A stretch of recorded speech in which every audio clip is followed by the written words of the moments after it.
I didn't allow for myself to ever fall under the vision of what a woman wanted from me. I never allowed for myself to ever let a woman tell me what it is that she wanted. I never asked her. Listen, I'm not asking you what it is that you want from me. What are you looking for in a man? That's not a conversation that I'm going to have with you. Why do you think I care about what you want? Whatever it is that you want, if you wind up getting around me, then that's going to have to change anyway. I don't give a fuck about what your thoughts are. I don't care about what you think you want. I don't care about what your interests are. I don't care about what your love language is. Do you actually think that I, for 1 second, as a man that is looking for a wife, would ever care about what your love language is? You think I'm about to let the author of a man that made up a whole bunch of stuff tell me what it is that tell you what it is that I should fit into a narrative of what it is that I'm supposed to be as a husband? You think I care about what your vision is, about what your thoughts are? I'm not interested. I don't even care if you're here tomorrow. I don't even care if you want to exchange Instagram profiles. I'm gonna tell you my name. You can look me up, and then you can hit me up if you want to stay in contact. I don't care, not even a little bit. Not interested in what your thoughts are. I don't care about what you like. I don't care about what it is that you like to eat. I'm not interested. I'm trying to understand what your mindset is. I'm trying to understand whether or not you actually going to be submissive enough to fall under the thing that's going to allow for us to really build this legacy together. I'm trying to understand whether or not you're nurturing enough to actually be a great mother. You can't tell me whether you're nurturing enough. That's not something I can get out of a conversation. I'm going to pay attention to your body language. I'm going to see and look how it is that you treat your mother. I'm going to see how you respond to criticism. I'm going to see how it is that your boss is handling you.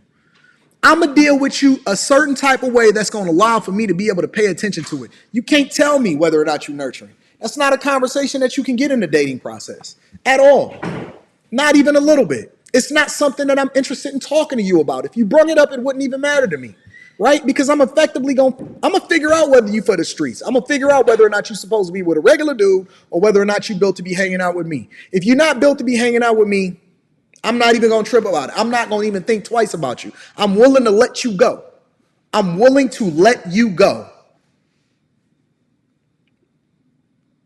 Well, Anton, how did that play out with regard to you and Rita? I hadn't talked to Rita for a year or so, probably almost close to 2 years after I graduated.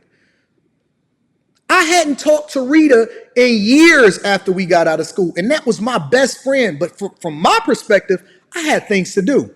I had money to go get. I had college to go enroll in. I had life to go and figure out. I was trying to figure out whether or not I wanted to do this or do that. I was trying to understand what my vision and my purpose was. I was trying to go and get that bag. I wasn't talking to Rita after I graduated. I knew her ever since she was in 9th, 10th grade. I wasn't chasing her. I'm going to be honest to God. You know how we reconnected? This is on my father's grave. You know how we reconnected? She called my crib from my old number, wound up getting in touch with my mother. My mother came to me and said, hey, who was this Rita girl? You need to call her back. That's how we reconnected. That's the honest to God truth on my father's grave, how we reconnected. She reached out after some time and was like, hey, where's Anton at? Got in touch with my mother. Talked to my mother. My mother said, Anton, I don't know who this girl is, but you should go ahead and check her out and see what it is that she's talking about. That's the honest to God truth on everything on my father's grave. I wasn't chasing no women. I wasn't trying to make sure that she was going to be my wife. I gave her what it is that I wanted her to have. I said, listen, you going to be my wife. And I told her that in high school. I said, you going to be my wife. She said, I want you to take my virginity. I said, no. I turned her down. I wasn't desperate for box. It wasn't about the box. I said, no, I'm not taking your virginity, and you bet not let somebody else have your box either. Listen and pay attention to the things that I'm telling you. Understand, hear me. Her heart was broken. She said, is this something wrong? I said, ain't nothing wrong with you, but you're just not mature enough. You don't even understand the value of what it is that you have yet. I'm not looking from that for you. I want something else for you. I want you to be a greater. I want you to step up. I want you to be a better woman than what it is that your mother or your absent father taught you. And stick around and stay chastened and stay focused and don't let nobody else get that box. And I let her go. At the prime of her life, I let her go. That's the honest to God truth on everything. Wouldn't touch her. Wouldn't touch her. Now, it was other chicks that I identified that was for the streets, and that's a completely different conversation. You know what I'm saying? There's some other chicks that was for the streets, but I wasn't checking for no chick, bro. I was so busy trying to get to that bag, I wasn't letting nothing get in the way. I wasn't going to have no kids out of wedlock. I wasn't about to let no chick tell me what to do.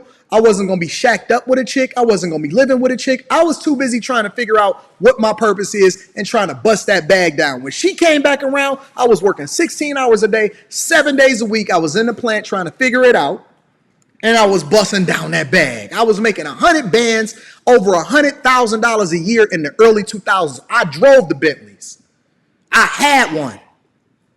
Back when your favorite rapper was rapping about it, I was over there driving it. One of them probably drove one in their video, probably rented one from me. Wasn't checking for that. I wasn't tripping off that. See, I can talk about it because I lived it. And I know how to figure out who it is that's for me and who's not for me. I know who it is that I can vet effectively to figure out whether or not they on my team. It's not just for the wives, it's the people that's going to rock with me on my team. It's not just for the wives, it's for the women that surrounded me on a regular basis. I know who it is that's for me and who's not for me. I know who's against me and who's against me. I'm able to see it over a period of time before I ever give them one dime. I need to see that you for me. I need your whole check, not half of it. I need the whole thing, and I'm not paying for nothing at first. I'm not paying for nothing at first until I understand what your purpose is. I'm going to downplay what it is that I make. I'm going to downplay what my success is. I'm going to downplay what my vision is. I'm not telling you nothing. I need to know what your character is.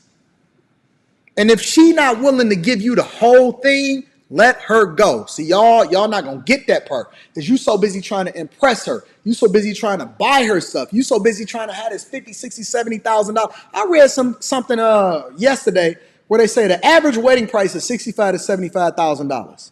I was making $100,000+ a year. We went and got $300 rings. Both of our rings together cost $300, and I was making $118,000 a year. Even when I did give you the car, it was in my name. If anything happened, it was coming back to me. That's a fact. That's a fact, though. If she not willing to give you her whole check, Rita have gotten checks before and after, before we was married and throughout the marriage. Gave me her whole check, the whole thing. Not half of it. She said, what do you want me to do with this? Give me what it is that I need in order to continue to rock out. That's a fact. The whole thing. Anton, here, sign the back of the check. This was when we had paper checks. Sign the back of her checks. Give it to me. What is it that you want me to do with this? Do with it what you will. I see women talking about they not going to give their husband their check. I see women talking about what it is that they ain't going to do. The fact that his money is there to pay the mortgage and insurance and we going to use my money. What you mean your money? You mean my money?